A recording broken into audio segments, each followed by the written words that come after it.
घंटियां बजेगी तो समझ लेना कि तुम्हारा किया हुआ यज्ञ सफल हो गया। बहुत अच्छी बात है। तब भगवान को कहा कि अब इस यज्ञ में किस किस की क्या जिम्मेदारी लगाई जाए। तो भगवान ने कहा देखो, मेरी जो जिम्मेवारी लगानी है मेरी मर्जी से लगनी चाहिए। तो क्या जिम्मेवारी आप लेना चाहते हैं? तो देखो, भगवान होते हुए भी उन्होंने कहा आसन लगाने के लिए, जो बैठेंगे खाने के लिए, और पत्तल उठाने के, ये मेरी जिम्मेदारी है। हम शर्म करते हैं, अपनी पत्तल भी नहीं उठाते। हम कहते ले जाओ उठा करके।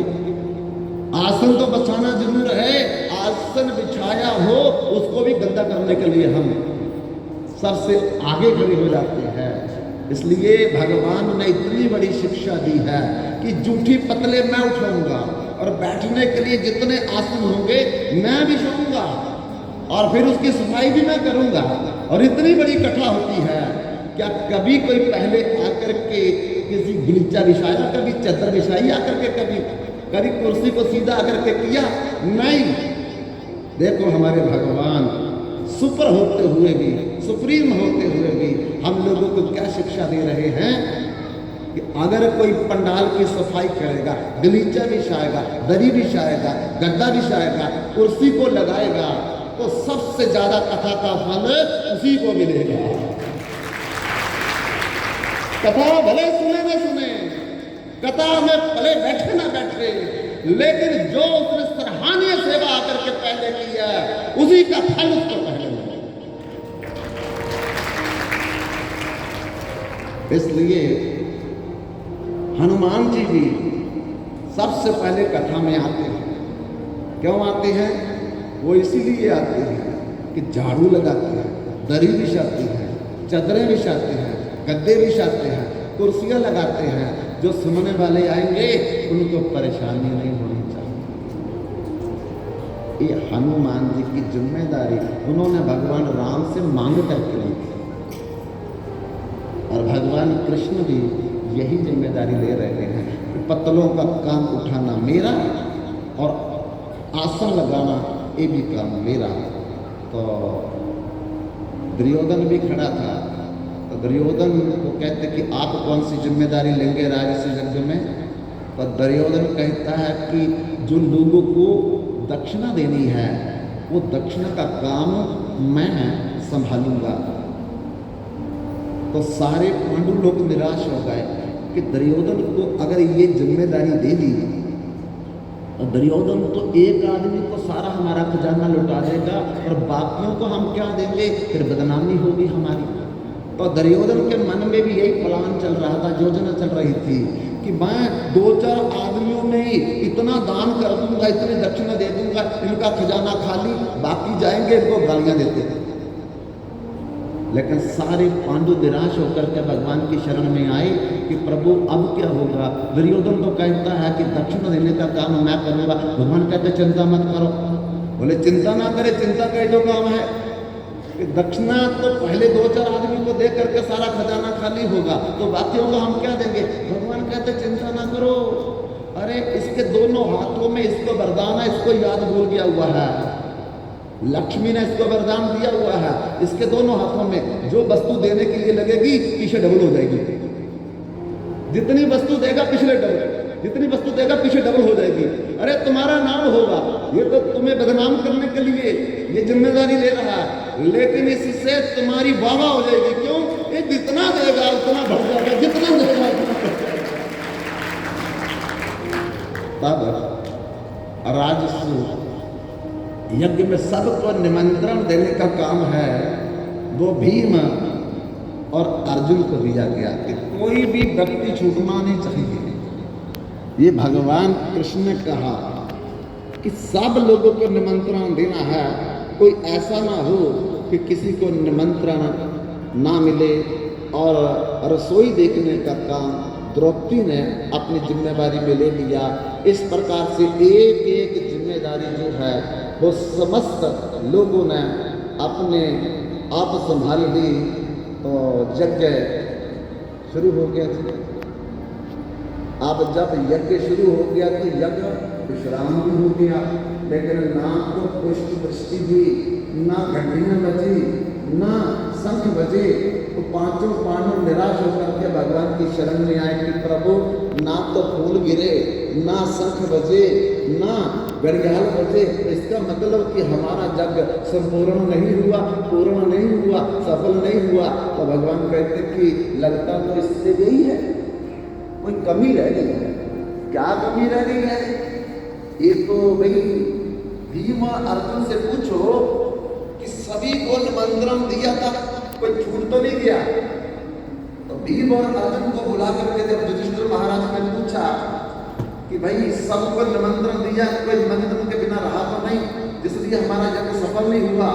तो भीम और अर्जुन ने बोला कि एक ऋषि के पास हम गए थे, ना तो उसकी कुटिया ठीक थी, ना वस्त्र ठीक थे, ना शक्ल उसकी ठीक थी, तो इसलिए हमने उसको निमंत्रण नहीं दिया था। नाम क्या था? सप्पत ऋषि। तो जब तक वो भोजन नहीं करेगा तब तक तुम्हारा यज्ञ सफल नहीं होगा। जाओ उसको बुला करके लाओ। भीम और अर्जुन रथ पर सवार होकर के सप्पत ऋषि के पास गए और विनम्र प्रार्थना करके प्रणाम करके कहा कि हमसे बहुत बड़ा अपराध हो गया, आपको निमंत्रण नहीं दिया और आपके निमंत्रण ना देने के कारण हमारा यज्ञ सफल नहीं हुआ। इसलिए हमारी विनम्र प्रार्थना है आपके चरणों में कि आप हमारे यज्ञ में चल करके भोजन प्रसाद ग्रहण कीजिए ताकि हमारा यज्ञ सफल हो जाए। तो ऋषि ने क्या जवाब दिया? मेरी एक शर्त है, मैं केवल उसी के यज्ञ में जाता हूं जो मुझे दक्षिणा पहले दे। बोले कोई बात नहीं, दक्षिणा पहले दे देते हैं आपको, कोई बात नहीं, हमारे पास कोई कमी नहीं है। बोली क्या दक्षिणा चाहिए आपको? तो उस ऋषि ने कहा 100 राजसु यज्ञ का फल मुझे पहले दे, फिर मैं एक राजसु यज्ञ में जाकर के भोजन करूंगा। तो भीम अर्जुन को देखे, अर्जुन भीम को देखे, पहला यज्ञ तो संपूर्ण नहीं हो रहा और 100 यज्ञ का फल इसको कहां से दे? वो कहते महाराज पहला भी यज्ञ भी संपूर्ण नहीं हो रहा तो 100 यज्ञों का फल आपको कैसे दे दे दक्षिणा के रूप में? बोले जाओ फिर वापस, मैं तो उसी के यज्ञ में जाऊंगा जो मुझे 100 राजसु यज्ञ का फल पहले दक्षिणा के रूप में देगा। अब बेचारे खाली हाथ वापस चले आए और भगवान से आकर के कहने लगे कि प्रभु वो तो दक्षिणा पहले लेना चाहता और दक्षिणा के रूप में 100 राजसु यज्ञ का फल चाहता है, तो हमारा तो पहला भी सफल नहीं हुआ, तो फिर उसको कैसे लाया जाए? तब द्रौपदी पास में खड़ी थी।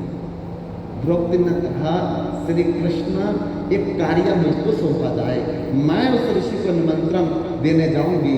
अरे भीम कहते हम नहीं ला सके, अर्जुन कहते हम नहीं ला सके, तो आप कैसे ले आओगे? बोले कोई बात नहीं है, मैं भी तो एक बार ट्राई कर लूं, क्या पता मेरे कहने पर आई जाए। तब द्रौपदी ने आदेश दिया और नंगे पांव चली, नंगे पांव, बलकल वस्त्र पहने उसने, राजसी वस्त्र उतार दिए, बलकल वस्त्र पहने उसने और बिल्कुल साधारण महारानी की तरह नहीं, रानी की तरह नहीं, पटरानी की तरह नहीं, केवल आम एक महिला की तरह ऋषि के पास जाकर के प्रणाम किया है। सप्त ऋषि ने पूछा कौन देवी? मैं द्रौपदी। बोलो क्या काम है? मेरे पति देव एक राजसु यज्ञ कर रहे हैं और जब तक आप वहां भोजन नहीं करेंगे तब तक वो सफल नहीं होगा, तो कृपा आप चलिए वहां भोजन स्वीकार कीजिए। तो ऋषि ने कहा कि पहले भीम और अर्जुन भी आए थे, तो मैंने उन्हें अपनी शर्त बताई थी कि मेरी दक्षिणा पहले मिलेगी और दक्षिणा में 100 राजसु यज्ञ का फल चाहिए। द्रौपदी कहती मिलेगा आपको, पहले मिलेगा। बोले तो फिर 2 कैसे दोगी? तो द्रौपदी ने कहा शास्त्र में लिखा या शास्त्र विधि मुक्त सरज्य वर्तते काम कारता नासा सिद्धि मवा बनौती न सुखम न पराम गति। क्या लिखा शास्त्र में? कि संत चरण में जो जन चला तज मन का अभिमान एक कदम आगे बढ़े कोटि यज्ञ समान।